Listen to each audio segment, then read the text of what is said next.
Vasopressin, also known as antidiuretic hormone AD, plays a pivotal role in controlling the body's water balance, particularly during sleep. Secreted by the hypothalamus and released from the posterior pituitary gland, vasopressin's primary function is to reduce the amount of water excreted by the kidneys, effectively concentrating urine. This mechanism is especially important at night, as it allows the body to maintain hydration without the need to wake up frequently to urinate. In a healthy circadian cycle, vasopressin levels naturally increase during the evening and reach their peak during sleep hours.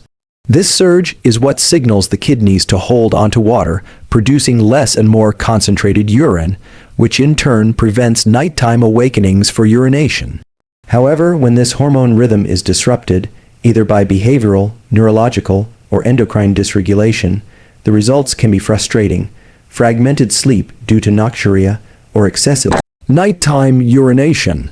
People often assume this is a result of drinking too much water before bed, and while that can certainly play a role, the deeper issue is often a dysfunction in the vasopressin secretion rhythm. One of the most common and underrecognized causes of vasopressin disruption is stress. When the brain is in a state of high arousal, especially in the hours before sleep, the hypothalamic, pituitary, adrenal HPA axis becomes activated. This leads to elevated levels of cortisol, the body's primary stress hormone. Cortisol and vasopressin interact in complex ways, but generally speaking, high cortisol levels in the evening can suppress the normal nocturnal rise in vasopressin. In other words, the stress that builds up from your day, or is sustained by digital stimulation at night, can effectively shut off your brain's signal to reduce urine output. This hormone dysregulation becomes even more pronounced with age. As people get older, vasopressin secretion tends to decrease, particularly in the evening. This is why elderly individuals are more likely to experience nocturia. However, this isn't just normal aging. It's a result of changes in brain function, specifically in the suprachiasmatic nucleus (SCN), which is the brain's central circadian pacemaker and helps regulate vasopressin secretion. When the SCN weakens due to poor light exposure, inconsistent sleep timing, or metabolic dysfunction, the hormonal signals it sends, including those governing vasopressin, become irregular. But the good news is this: we can influence vasopressin secretion through targeted behaviors and lifestyle changes that align with the brain's natural hormone rhythms. One of the most important things to understand is that vasopressin release is tightly linked to your body's internal clock. If your sleep-wake cycle is irregular, if you go to bed at different times every night, if you're exposed to bright light late into the evening, or if your meals and exercise are poorly timed, your brain doesn't get the signal that it's time to conserve water. That's because the internal biological cues that regulate vasopressin depend on predictability. Additionally, the production of vasopressin isn't just a yes or no switch. It's a finely tuned system that responds to light, body temperature, blood osmolarity, the concentration of salts in your blood, and psychological state.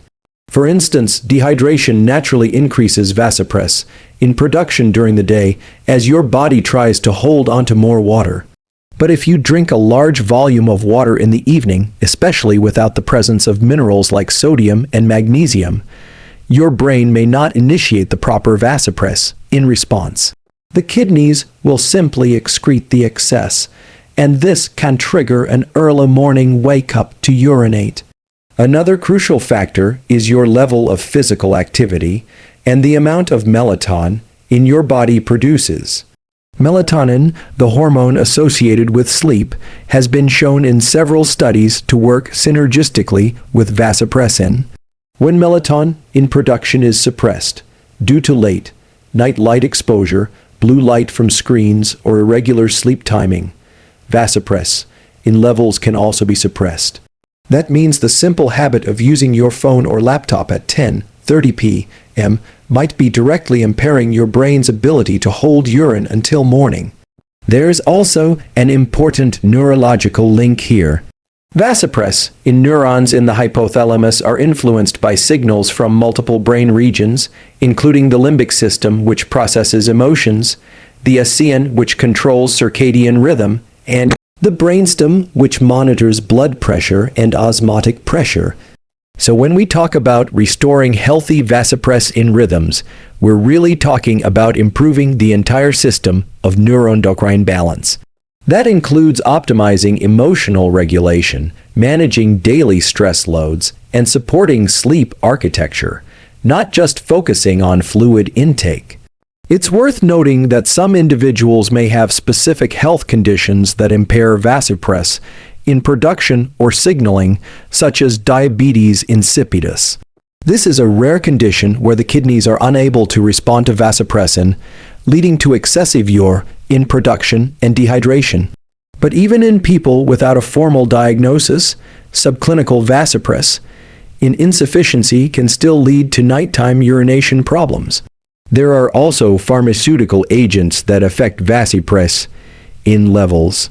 For example, certain antidepressants, diuretics, and blood pressure medications can interfere with the brain's ability to produce or respond to this hormone.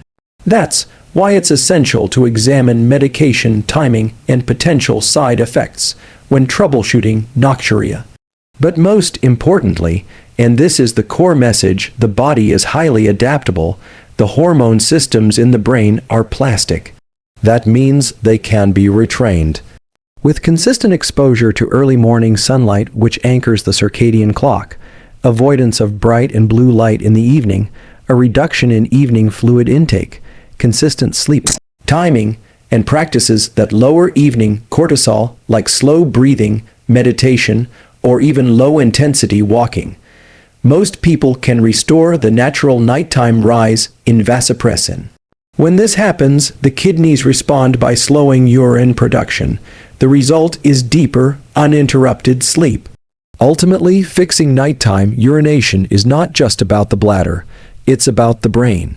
Specifically, about teaching the brain to reestablish a rhythm of hormone secretion that matches the demands of the 24-hour day. Vasopressin is your body's internal water regulator, but it listens to the signals you send it every day. Your job is to send the right ones. The human body operates on a circadian rhythm, a roughly 24-hour cycle governed by an internal biological clock located in the brain's suprachiasmatic nucleus. SCN, a small cluster of neurons within the hypothalamus. This master clock is responsible for synchronizing countless physiological processes, including sleep-wake cycles, body temperature, hormone secretion, metabolism, and even cognitive performance. One of the critical hormones regulated by the circadian clock is vasopressin, which, as previously explored, controls the kidney's ability to conserve water during sleep. When this timing system is disrupted, vasopressin release becomes irregular or insufficient, often resulting in the need to urinate during the night. This mismatch between hormonal timing and behavioral patterns is a fundamental, yet fixable, error at the root of many cases of nocturia. To fully appreciate this concept, it's important to understand how timing influences hormonal outputs. The ascian does not function in isolation. It is constantly receiving inputs from environmental cues, known as zeitgebers. The most dominant of these is light. When light enters the eye, particularly blue wavelength light, it is detected by specialized cells in the retina called intrinsically photosensitive retinal ganglion cells, iPRGCs. These cells do not contribute to vision, but they send powerful signals directly to the ascian, effectively resetting the internal clock each morning. This signal is what tells your brain, day has begun, synchronize all systems accordingly. One of the most tightly regulated systems in this process is the timing of hormone release. In the morning, cortisol is supposed to spike, triggering alertness and readiness. In the evening, melatonin rises, initiating drowsiness and repair processes. And as melatonin climbs, vasopressin is also supposed to gradually increase, telling the kidneys to slow down urine in production in preparation for sleep. However, this elegant sequence only happens if the circadian rhythm is properly aligned with the external environment. When it's not, when there's a misalignment due to artificial lighting, erratic sleep schedules, or chronic stress, the timing of these hormone releases becomes chaotic. Cortisol may remain elevated at night, melatonin may be delayed or suppressed, and vasopressin may fail to rise altogether. This is the circadian mismatch. Your behaviors, environment, and lifestyle send conflicting signals to your brain's clock, confusing the hormonal rhythms that should keep your body in balance during the 24-hour cycle. In particular, irregular bedtime routines, inconsistent wake-up times, and exposure to bright light at night can shift your internal rhythm so significantly that your brain no longer knows when it's time to sleep, let alone time to slow urine production. Let's take a common example: someone who works late into the night on their computer under artificial lighting, has a high mental workload, and then suddenly tries to sleep at 1:00 or 2:00 a.m. In this scenario, their circadian system is likely delayed. The brain doesn't interpret the night as nighttime yet. Melatonin hasn't risen, cortisol may still be high, and vasopressin hasn't been triggered in any meaningful way. As a result, urine production continues at daytime rates, and they wake up needing to urinate one or more times, interrupting their sleep cycle. They often feel groggy the next day, perhaps blame it on hydration or aging, but the root cause lies in this mistimed hormonal orchestration. The ASEAN not only receives light input, but also uses timing cues from activity levels, feeding windows, and even social interaction. Eating meals too late in the evening, exercising at night, or staying socially stimulated before bed can all confuse this clock. These behaviors tell your body it's still daytime. If the brain believes it's still daytime, it won't initiate the hormonal cascade that supports deep, continuous sleep, vasopressin, in release included. Interestingly, vasopressin is not only a regulator of kidney function, but also plays a role in circadian communication itself. Some neurons in the ASEAN actually secrete vasopressin as a neuropeptide signal to synchronize different parts of the brain and body to the master clock. If those neurons are damaged, out of sync, or overwhelmed by erratic external cues, vasopressin, in secretion both within the brain and toward the kidneys, can become dysfunctional. Furthermore, chronotype, whether you're a morning person or night owl, can influence vasopressin in timing as well. Late chronotypes, or those who naturally feel alert at night and prefer to sleep in, often struggle more with nighttime urination when forced into early morning schedules because their vasopressin secretion has not yet aligned with their imposed sleep period. They may be attempting to sleep during a time their body still treats as day, resulting in continued urine production. The fix for this hormonal timing error lies not in medication, but in behavioral alignment. First and foremost is controlling light exposure. Bright, natural light in the early part of the day, especially within the first 30-60 minutes of waking, is essential for anchoring the circadian clock. This exposure suppresses melatonin, resets the ASEAN, and begins the countdown to the evening hormone cascade, including vasopressin. Conversely, avoiding bright artificial light, especially blue light, in the hours before bed is critical to allowing the brain to begin its nighttime routine. Sleep timing consistency is also essential. Going to bed and waking up at the same times every day, even on weekends, helps reinforce the ASEAN hormonal rhythm. This predictability enables the body to anticipate the sleep window and prepare accordingly by ramping up vasopressin and melatonin and lowering cortisol.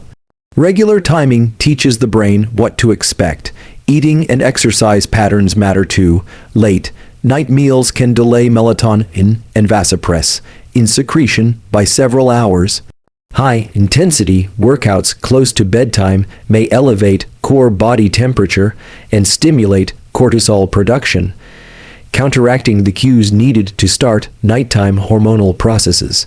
It's best to finish your last meal and any vigorous activity at least 2-3 hours before bed. Stress reduction techniques also play a crucial role.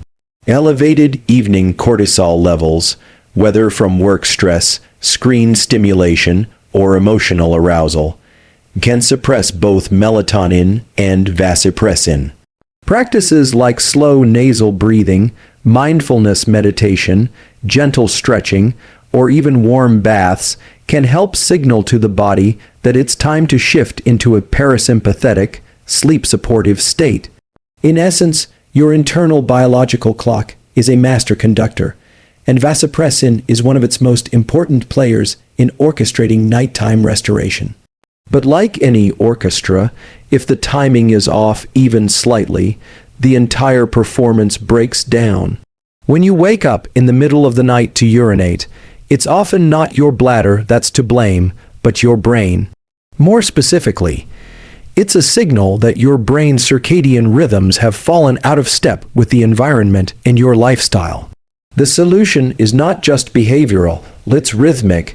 Train your body to align with the rising and setting of the sun. Time your light, movement, food, and stress accordingly. When you do, you enable your brain to activate the right hormones at the right time and allow vasopressin to do its job, keeping you asleep, hydrated, and uninterrupted through the night.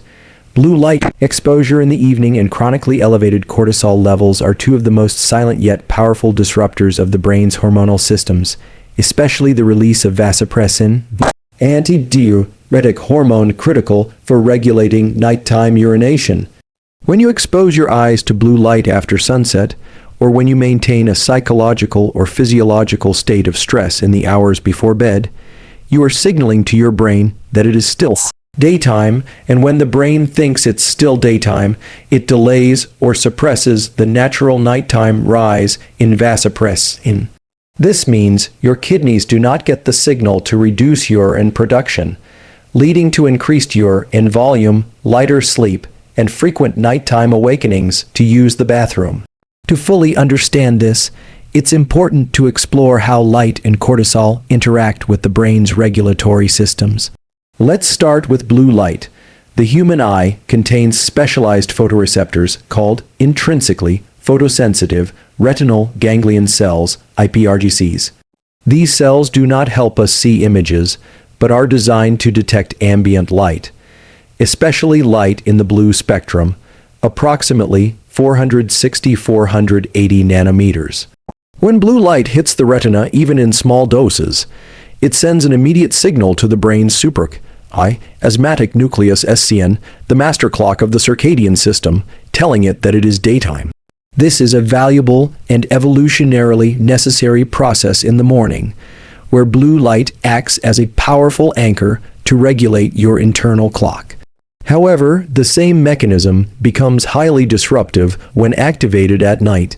When blue light enters your eyes during the evening, whether from phone screens, laptops, televisions, or LED home lighting, it tells the SCN to delay its nocturnal hormone cascade. This cascade includes the suppression of melatonin, the hormone responsible for initiating sleep, and the delay or suppression of vasopressin. Without melatonin rising properly, sleep onset becomes delayed or fragmented. Without vasopressin increasing, the kidneys continue to produce urine at daytime levels. The result is what many people experience as interrupted sleep and nocturia, frequent urination at night, not because they drank too much water before bed, but because their brain was never given permission to enter the night phase of its hormonal rhythm. Now, cortisol plays a complementary and equally critical role. Cortisol is a glucocorticoid hormone produced by the adrenal glands and governed by the hypothalamic, pituitary, adrenal HPA axis. Under healthy conditions, cortisol follows a diurnal rhythm, peaking in the early morning to help wake you up and gradually declining throughout the day to reach its lowest point at night. This drop in cortisol at night is necessary to allow for melatonin and vasopressin to rise. But in modern life, many people experience a reversal of this pattern. They feel sluggish in the morning, low cortisol, and then experience a second wind or even anxiety at night, high cortisol, often driven by stress, overwork, late-night stimulation, or emotional processing that hasn't been resolved. This evening cortisol elevation interferes directly with the brain's sleep and hydration systems. Cortisol not only delays melatonin in production, but also impairs the function of the hypothalamic neurons that release vasopressin. From a biological perspective, this makes sense. If the brain interprets high cortisol as a sign of active threat or stress, it assumes the body is still in an active mode and not ready for sleep. As a result, the normal hormonal switch from daytime to nighttime physiology doesn't occur. The combination of these two factors, blue light and cortisol, can create a compounding effect. Blue light keeps the SCN in day mode, while cortisol reinforces that mode through a parallel stress response pathway. Together, they keep the brain locked in a physiological state of arousal, blocking the rise of vasopressin and melatonin, and keeping urine production high when it should be slowing down. There is also a deeper neurochemical interaction here. Vasopressin is synthesized in the hypothalamus, particularly in the paraventricular nucleus (PVN) and supraoptic nucleus (SUN). These regions are heavily influenced by signals from the SCN and HPA axis. If these inputs are dysregulated due to chronic evening light exposure or persistent psychological stress, the neurons responsible for vasopressin in release become desynchronized. In other words, your internal systems are giving contradictory commands. The result is a flattening or delay of the normal nighttime rise in vasopressin, even if you lie down in bed at the same time every night. What does this mean in practical terms? It means that someone could have an otherwise healthy lifestyle, exercise, hydration, good diet, but if they expose themselves to screen light until midnight and scroll through emotionally stimulating content while dealing with unresolved daily stress, they are setting themselves up for hormone misfiring. Their body remains in a low-grade alert state. Cortisol is still circulating. The SCN is still processing light input as if it were daytime. And the kidneys, following the signals they receive, keep producing urine. It's not just poor sleep. It's a systemic miscommunication across the brain's circadian and endocrine systems. This becomes even more pronounced in individuals with pre-existing sensitivities to light or stress, such as people with anxiety disorders, insomnia, or disrupted cortisol rhythms like adrenal fatigue or burnout. In these individuals, even minimal light exposure or low-level stress in the evening can be enough to significantly disrupt vasopressin in production. The solution, then, is to deliberately and methodically reverse these disruptions by controlling the sensory and emotional environment in the evening. To reduce blue light's impact, begin by limiting screen use 2 hours before bed. If screen exposure is necessary, use blue light. Blocking glasses or enable night shift modes and apps like Lux or night mode, which reduce blue light emissions. However, these tools are only partially effective. True circadian alignment requires a darker, warmer, toned environment in the evening. Using red or amber lighting at home in the last 2 hours before bed can significantly help the SCN transition into nighttime signaling. On the cortisol front, implement practices that actively lower stress in the evening. These might include slow diaphragmatic breathing, sleep deep rest NSDR protocols, yoga nidra, or even journaling to offload emotional residue from the day. Avoid intense conversations or emotionally charged content before bed. Creating a wind-down ritual consistent, calming, and screen-free can train the body and brain to reduce cortisol and allow vasopressin to rise. In neuroscience, we refer to this approach as entrainment, training the brain to anticipate and prepare for the correct biological state through predictable inputs.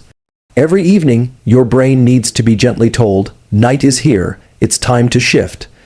This shift allows melatonin to rise, vasopressin to activate, and the kidneys to reduce output. In turn, your sleep becomes deeper, and you sleep through the night without waking up to urinate. Ultimately, This is not about avoiding water. It's about aligning your light and stress environment to support the internal hormonal systems that already know how to keep you asleep. By mastering your evening light exposure and cortisol regulation, you enable vasopressin to function exactly as nature intended, quietly, effectively, and without disruption. Caffeine and alcohol are among the most widely consumed psychoactive substances in the world. People often rely on caffeine for energy and alertness, and many unwind at the end of the day with a glass of wine or other alcoholic beverage. But what often goes unnoticed is how these substances, though seemingly unrelated, both significantly interfere with the body's natural antidiuretic function, specifically by suppressing the production or effectiveness of vasopressin, the hormone that tells the kidneys to reduce urine output. The suppression of vasopressin is one of the core reasons these compounds contribute directly to increased nighttime urination and fragmented sleep. Caffeine is a powerful central nervous system stimulant that works primarily by blocking adenosine receptors in the brain, thereby reducing the sensation of tiredness and increasing alertness. However, caffeine's physiological effects extend far beyond the brain. It also acts as a mild diuretic, particularly in individuals who are not habitual caffeine users. A diuretic is a substance that increases urine production by reducing the reabsorption of water in the kidneys. This is especially problematic when caffeine is consumed in the second half of the day. Here's why. Normally, as the evening progresses and melatonin begins to rise, the body prepares for sleep by shifting into a more parasympathetic rest and digest state. During this transition, vasopressin levels are supposed to increase gradually to signal the kidneys to retain water and concentrate the urine. But when caffeine is still circulating in the system due to its long half-life of 5 to 8 hours, it acts antagonistically. It inhibits the effectiveness of vasopressin at the level of the kidney's nephrons, meaning that even if the brain is signaling the kidneys to retain water, the kidneys may not listen. This leads to increased urine production, even late into the night. Additionally, caffeine increases the release of stress hormones like cortisol and adrenaline. Elevated evening cortisol, as already discussed, interferes with the brain's ability to initiate the proper nighttime hormonal cascade, including vasopressin release. So, if you're drinking coffee, energy drinks, or even strong black tea after 2 or 3 p.m., you're potentially disrupting your body's ability to reduce nighttime urination through 2 mechanisms: direct kidney stimulation and indirect suppression of vasopressin via elevated stress hormones. Now let's look at alcohol, a substance with even more direct antidiuretic consequences. Alcohol inhibits the secretion of vasopressin from the posterior pituitary gland. Unlike caffeine, which interferes at the kidney receptor level, alcohol actually reduces the production of the hormone itself. This inhibition can be observed very quickly, even after a single standard drink. Within 20-30 minutes, the brain reduces vasopressin release, causing the kidneys to allow more water into the bladder. This is why after a few alcoholic beverages, people experience increased urination and often dehydration, even if they haven't consumed large amounts of fluid. At night, this suppression of vasopressin becomes even more problematic. Suppose someone has a drink or 2 in the evening, beer with dinner, or a glass of wine before bed. As they sleep, their body enters what should be a hormonally calm vasopressin-rich state, but alcohol prevents this shift from occurring. Instead, the kidneys continue to produce large volumes of dilute urine, which often leads to 1 or more awakenings in the night to urinate. These interruptions break the deep stages of sleep, especially slow wave sleep, which is critical for brain restoration and memory consolidation. The effect is even more pronounced when caffeine and alcohol are consumed in tandem or within the same day. For example, drinking coffee in the afternoon followed by alcohol in the evening creates a cascade of circadian confusion and physiological imbalance. Caffeine keeps the body in a more alert, aroused state and reduces sensitivity to vasopressin, while alcohol blocks vasopressin release altogether. This creates a hormonal environment in which urine production remains elevated well into the sleep period. There's also a rebound effect to consider. After alcohol wears off, often in the middle of the night, the body experiences a physiological bounce. Heart rate may increase, body temperature can fluctuate, and hormone levels begin to overcorrect. This rebound can further disturb sleep architecture and lead to multiple awakenings, not just to urinate, but due to shallow, unstable sleep. The role of these substances in hormone disruption is also dose-dependent and individual-specific. Some people metabolize caffeine quickly due to genetic variations in the CYP1A2 enzyme, while others are slow metabolizers. For slow metabolizers, even a cup of coffee at noon can still be partially active in the system by midnight, affecting not only sleep onset, but also vasopressin in signaling during the first half of the night. Similarly with alcohol, body mass, liver enzyme function, and alcohol tolerance all influence how quickly the inhibitory effects on vasopressin resolve. Additionally, the behavioral context matters. Caffeine is often consumed during high-stress periods or as compensation for poor sleep, further compounding cortisol dysregulation. Alcohol, meanwhile, is frequently used as a sleep aid, a way to wind down, but this is deceptive. While alcohol may initially promote drowsiness due to its sedative effects on GABA receptors, it reduces REM sleep, blocks vasopressin, and often leads to earlier than normal waking or fragmenting sleep during the second half of the night. So what's the solution? First, awareness. Recognize that these substances, common and culturally accepted, have real physiological consequences that extend well beyond their immediate effects. To support healthy vasopressin in function and uninterrupted sleep, caffeine should ideally be avoided after the early afternoon. For many, 2:00 p.m. should be the cutoff point. Alcohol, if consumed, should be minimized and timed well before bed, ideally 3-4 hours prior to sleep, allowing the body time to metabolize it and resume proper hormone function. For those experiencing regular nighttime urination, it may be beneficial to conduct a short-term elimination of both caffeine and alcohol for a period of 7 to 14 days. During this time, observe changes in sleep depth, urine frequency, and hydration levels.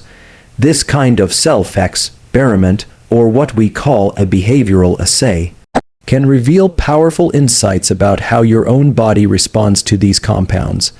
Moreover, hydration habits should be adjusted to support, not override, hormonal balance. Drinking the majority of your fluids earlier in the day and tapering intake as the evening progresses allows the body to maintain proper fluid balance without overburdening the vasopressin system. Including electrolytes like sodium and magnesium in hydration routines earlier in the day can also support cellular hydration, reducing the perceived need for excessive fluid intake later on. In summary, caffeine and alcohol are not merely lifestyle choices, they are pharmacologically active agents that influence the delicate balance of your hormonal systems. Their impact on vasopressin is clear, well documented, and highly relevant to anyone struggling with nighttime urination. If you're serious about fixing this issue, the most effective interventions may not be pills or supplements, but rather removing the subtle agents that block your body's ability to do what it already knows how to do, keep you asleep and keep your bladder calm through the night.